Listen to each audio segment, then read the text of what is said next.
Bonjour les amis, je suis ravie de vous retrouver sur cette vidéo. Aujourd'hui, on va encore parler de la dépendance affective. La semaine dernière, je vous ai fait une vidéo pour vous permettre d'identifier si vous êtes oui ou non, ou un peu beaucoup dépendant affectif. Aujourd'hui, dans cette deuxième vidéo, j'ai envie de vous parler principalement de l'origine de la dépendance affective.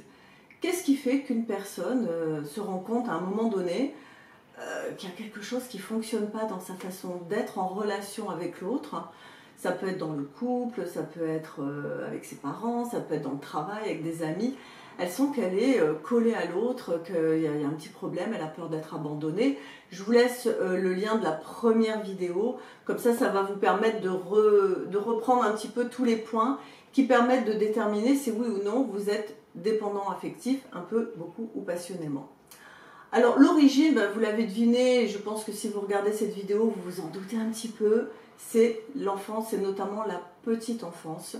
C'est comment on s'est construit dans sa petite enfance avec ses parents ou des éducateurs. Qu'est-ce qui s'est passé à ce moment-là? J'ai pu observer, moi, qu'il y avait trois types d'éducation distinctes qui favorisaient, c'est pas obligatoire, mais ça favorise ce syndrome d'abandon, ce syndrome de dépendance affective. Alors, on va rentrer tout de suite dans le vif du sujet. Le premier style, j'ai envie de dire, d'éducation, c'est la pire qu'on puisse imaginer, vous vous doutez, c'est ce qu'on appelle les parents un peu maltraitants. C'est une enfance où on a eu des parents violents, alcooliques, ou une maltraitance psychologique. Et ça, j'insiste là-dessus, parce qu'il y a beaucoup de personnes qui arrivent à l'âge adulte, qui se rendent compte qu'ils ont quand même un petit problème de dépendance et tout, qui se disent mais mes parents, bon, ils m'ont pas maltraité, j'ai manqué de rien, j'ai fait des études, mais la maltraitance a été psychologique. On a dévalorisé l'enfant, on lui a manqué de respect, on l'a pas écouté dans ses besoins, on lui a pas donné d'amour, de chaleur. Moi, combien j'ai de personnes qui me disent ma mère m'a jamais embrassée, mon père m'a jamais félicité pour quoi que ce soit. Donc on est dans cette espèce de maltraitance psychologique qui ne se voit pas. C'est ça le pire, c'est que ça ne se voit pas à l'extérieur. À l'extérieur, c'est la famille modèle. Et en fait, à l'intérieur, sont des parents qui sont froids, qui sont distants, ou qui sont même humiliants. On peut retrouver également des parents très autoritaires. Et donc, l'enfant va manquer de confiance en lui, va manquer d'estime de lui, ne va pas se valoriser, ne va pas apprendre à s'autonomiser, à prendre la responsabilité de sa vie, prendre l'habitude de faire des choix, d'avoir des décisions, parce que les parents vont interdire cela. Et donc il va y avoir une grande carence affective, et c'est là-dessus qu'on se construit. C'est comme ça qu'on apprend à avoir de l'autonomie, à être indépendant. C'est que l'enfant ne va pas apprendre à s'aimer lui-même, à se respecter lui-même, puisque dans l'enfance, il n'a pas eu ça, quoi. Donc il n'a pas de modèle pour le faire, d'accord? Donc ça va être très compliqué, surtout si en plus à l'extérieur, on ne le valorise pas non plus, que ce soit à l'école ou avec d'autres membres de la famille, etc. Donc il va grandir avec cette espèce de grand vide à l'intérieur de lui, qui n'est pas rempli par l'amour, tout simplement. Alors évidemment, je vous ai parlé de maltraitance physique, psychologique, et bien évidemment, les enfants de pervers narcissiques ont de fortes chances de développer ce syndrome de l'abandon, de la dépendance, et donc de vouloir absolument être dépendant de quelqu'un d'autre, parce qu'ils sont dans une espèce de rêve idéal de l'amour inconditionnel. Je vous mets le lien de ma vidéo sur les enfants de pervers narcissiques, comment ils arrivent à se reconstruire. Peut-être ça vous parlera aussi. Donc ça, c'est un des premiers cas. C'est quand même la majorité des cas. Il y a beaucoup de personnes qui sont dans la dépendance affective, qui ont eu de la maltraitance psychologique et ou physique. D'accord? Donc ils n'arrivent pas à se construire intérieurement, vous comprenez? Dans le deuxième cas, qui peut parfois rejoindre le premier cas, on va trouver ce qu'on appelle les drames familiaux. Alors un drame familial, c'est quoi? C'est un décès, un des deux parents décède. On peut trouver des divorces. Dans certains cas, les divorces, ça va vraiment créer un traumatisme chez les enfants. On peut trouver la maladie également, donc ça, le chômage aussi. Donc des drames familiaux qui font que l'enfant va sentir qu'il y a un vide dans sa vie, et puis surtout va vouloir surinvestir un des parents qui est en fragilité, en faiblesse, et va vraiment vouloir lui donner tout l'amour possible. Et même s'il ne l'a pas en retour, c'est pas grave, et il va se créer une sorte de dépendance et de fusion dans cette relation entre un parent qui est un peu en fragilité, un peu déficient. Et on le retrouve également dans des enfants qu'on va appeler des enfants qui parentalisent leurs parents. Hein, c'est un terme qu'on emploie en psychologie. C'est-à-dire que l'enfant devient le parent de son parent. C'est lui qui va prendre les décisions. Je l'ai vu par exemple dans une de mes clientes, sa mère était alcoolique très très grave. Et c'est elle qui, à 7 ans, 8 ans, quand même très très jeune, relevait sa mère quand elle était tombée parce qu'elle était ivre morte, ramassait le vomi, faisait les courses, faisait la vaisselle. Enfin, elle se retrouvait à 7-8 ans à gérer un foyer pendant que la mère cuvait son vin. Voilà, je ne juge pas la mère, hein, je ne suis pas là moi pour juger ou dire c'est bien, c'est mal. Évidemment que c'est compliqué pour une petite fille qui va se sentir dans l'obligation de donner plein d'amour à sa mère, d'être dans cette espèce de dépendance et de peur de perdre la mère. Il y a toujours cette notion de perdre l'autre, de perdre l'être cher. Et donc voilà, ça va se construire comme ça.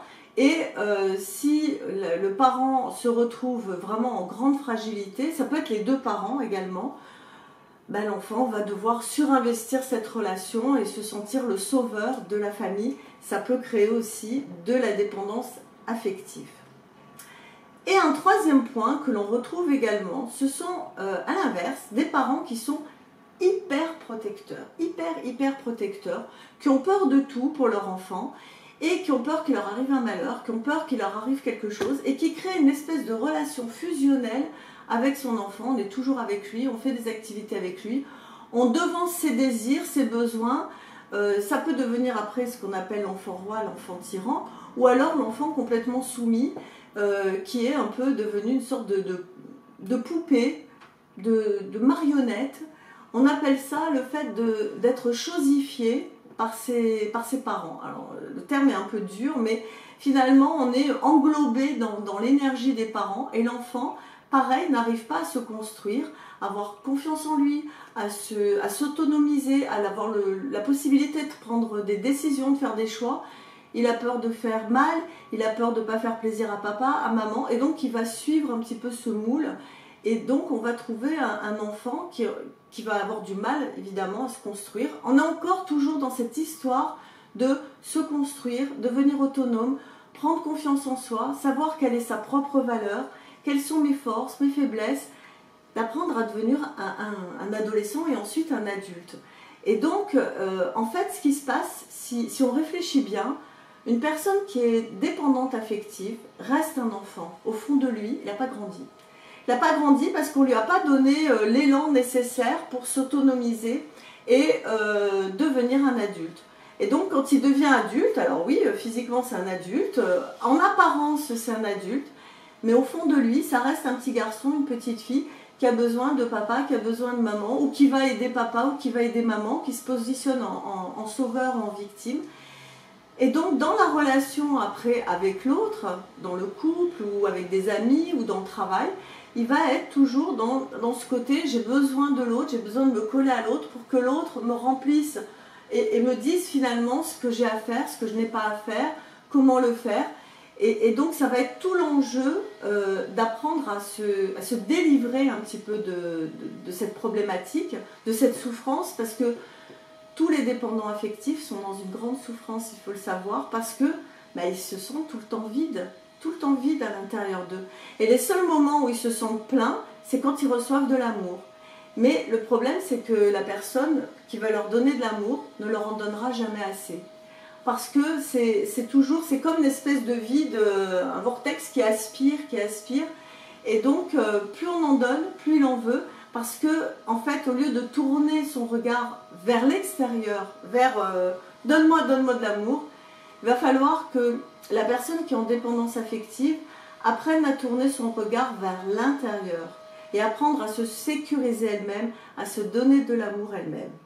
Voilà. Ça fera l'objet, évidemment, de la troisième vidéo que je vais vous proposer la semaine prochaine, où je vous proposerai des solutions qu'il faudra appliquer, hein, ce ne sera pas des solutions miracles, pour vous délivrer de cette souffrance, pour vous en sortir, d'accord? Parce qu'on peut s'en sortir, on peut changer, on peut avancer, on peut se retrouver dans la joie d'être soi-même, sans être forcément dans ces espèces de liens qui deviennent toxiques à force, hein, d'accord? Je vous en ai parlé dans la première vidéo, parce qu'on veut toujours se coller à l'autre et on finit par un peu l'étouffer. Et on finit soi-même aussi par se sentir étouffé. Et donc ça crée des relations très très compliquées et très en souffrance. Donc voilà un petit peu ce que je voulais vous dire dans cette vidéo. J'ai essayé d'être très synthétique, de ne pas trop vous prendre la tête avec des termes psy, machin, que ça vous permette de raisonner en vous. Dans la troisième vidéo, donc je vous parlerai, comme je vous l'ai dit, de vous libérer de ça. Et je vous donnerai aussi 1 ou 2 bouquins qui pourront vous aider à travailler là-dessus. Ok? Voilà, ce sera tout pour aujourd'hui. Je vous remercie de votre écoute, de votre attention, de votre bienveillance. Je vous fais des gros bisous. Restez zen, soyez heureux et puis à bientôt. Ciao!